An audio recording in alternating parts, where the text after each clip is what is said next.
Halo, assalamualaikum teman-teman. Apa kabarnya hari ini? Semoga kita tetap berada di lindungan Allah Subhanahu wa Ta'ala. Baiklah, kali ini saya akan membuat video untuk mata kuliah strategi pembelajaran. Sebelumnya, saya akan memperkenalkan diri terlebih dahulu. Assalamualaikum warahmatullahi wabarakatuh. Perkenalkan, nama saya Ini Ramadhani, Stambuk A1H1180002. Di sini saya akan membuat video berdasarkan tugas yang telah diberikan oleh dosen pengampu mata kuliah strategi pembelajaran. Di sini soal pertama yaitu promosi jurusan PAUD dan bagaimana peran guru dalam pembangunan pendidikan di Indonesia dan Sultra. Nah, yang pertama bagaimana untuk promosi jurusan PAUD. Cara untuk mempromosikan jurusan PAUD itu ada beberapa. Yang pertama itu kita bisa melakukan sosialisasi. Misalnya dalam satu desa, kita bisa melakukan sosialisasi ke dusun-dusun. Kita menjelaskan bagaimana sih itu PAUD, seberapa pentingkah PAUD bagi pendidikan atau masa depan anak-anak usia dini.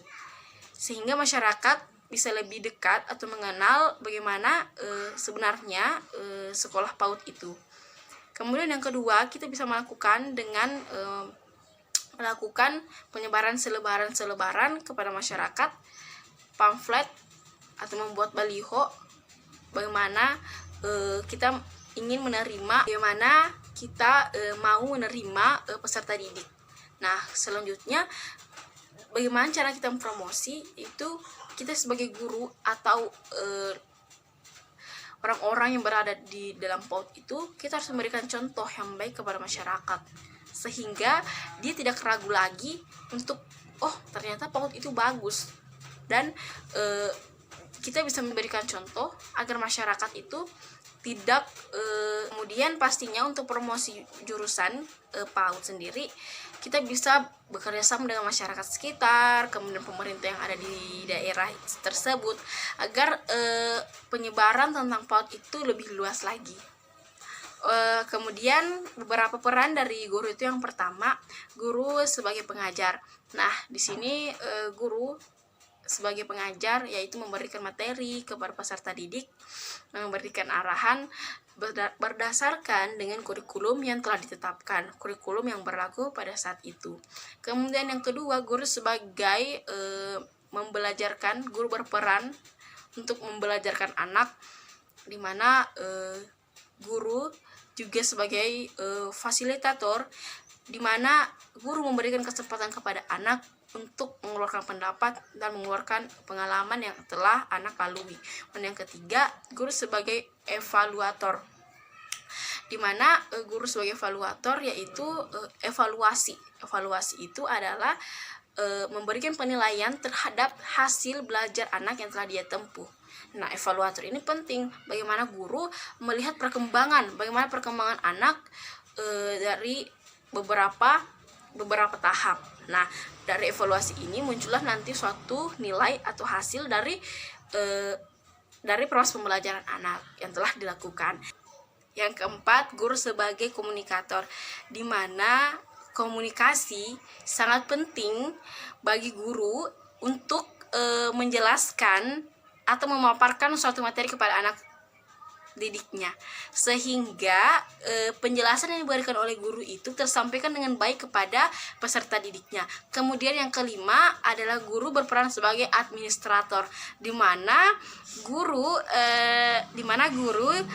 harus membuat proses atau rencana pembelajarannya sendiri. Misalnya RPPH, rencana pembelajaran harian, RPPM, rencana pembelajaran mingguan, dan silabus. Karena rencana pembelajaran itu sendiri sangat penting, bagaimana guru nantinya akan belajar, jadi guru harus menyiapkan segala sesuatunya. Kemudian peranan guru salah satunya lagi adalah bagaimana guru menerapkan ada pilar-pilar pembelajaran, di mana ada 4 pilar pembelajaran. Yang pertama adalah learning to know, bagaimana guru harus menjadikan anak itu belajar untuk mengetahui. Jadi anak belajar untuk bisa untuk mengetahui. Jadi dari yang tidak tahu menjadi tahu. Kemudian yang kedua adalah learning to be. Bagaimana belajar untuk menjadi sesuatu. Nah, anak ketika belajar itu harus tahu dia itu mau jadi apa nantinya. Dia mau jadi apa nantinya. Misalnya dia mau jadi guru, ya dia harus belajar semaksimal mungkin supaya bisa menjadi guru suatu saat nanti. Yang ketiga adalah learning to do. Bagaimana belajar untuk bisa mengerjakan sesuatu. Misalnya dari anak yang tidak bisa bicara di depan umum menjadi bisa tampil. Bagaimana yang dulunya siswa yang belum bisa menjelaskan di depan umum menjadi bisa itu. Kemudian yang keempat adalah learning to live together. Bagaimana siswa peserta didik belajar untuk bisa hidup bersama dengan lingkungan yang ada di sekitarnya nanti. Kemudian soal yang kedua adalah bagaimana strategi pembelajaran di PAUD. Nah, strategi pembelajaran di PAUD itu salah satunya adalah dengan melakukan pendekatan. Nah, pendekatan sendiri terbagi menjadi beberapa bagian. Yang pertama adalah pendekatan individual, di mana pendekatan individual ini artinya bahwa guru harus memperhatikan masing-masing karakteristik dari setiap siswa. Misalnya di mana misalnya dalam satu kelas ada satu siswa yang suka berbicara. Nah, strategi guru bagaimana anak yang ribut ini dipindahkan agar tidak mengganggu yang lainnya. Nah, kemudian yang kedua ada pendekatan kelompok, yang mana guru mengelompokkan anak didiknya beberapa kelompok dengan tujuan bahwa peserta didik akan menjadi tim bekerja sama dan kesetiakawanannya menjadi semakin erat. Kemudian dalam memecahkan masalah mereka bersama-sama. Kemudian yang ketiga ada pendekatan bervariasi, di mana di dalam setiap kelas pastinya peserta didik memiliki masing-masing permasalahan.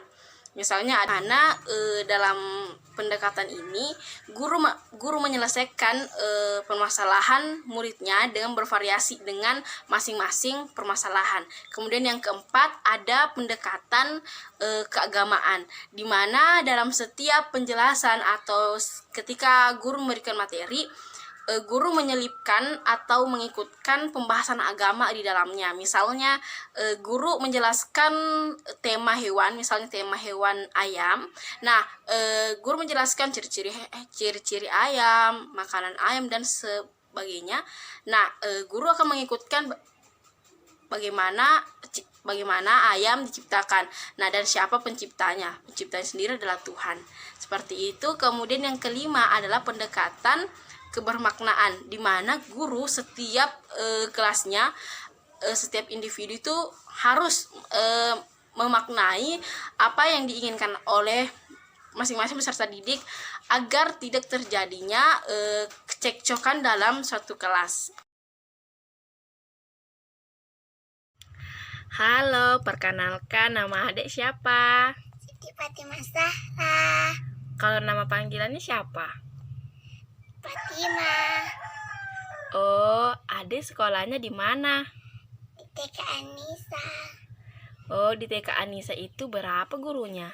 3. Coba Fatimah bisa sebutkan nama-nama gurunya? Ibu Linda, Ibu Sarah, Ibu Anti. Oh, di antara ketiga itu siapa yang paling Fatimah suka? Ibu Anti. Kenapa? Karena dia baik, dia cantik. Terus kalau di sekolah Fatimah suka belajar apa? Mewarnai. Oh, Fatimah suka mewarnai apa? Rumah. Apalagi? Bunga. Oh iya. Kalau begitu terima kasih ya. Sama-sama. Baiklah, sekian dari video yang telah saya buat mengenai mata kuliah strategi pembelajaran. Kurang dan lebihnya mohon dimaafkan. Wassalamualaikum warahmatullahi wabarakatuh.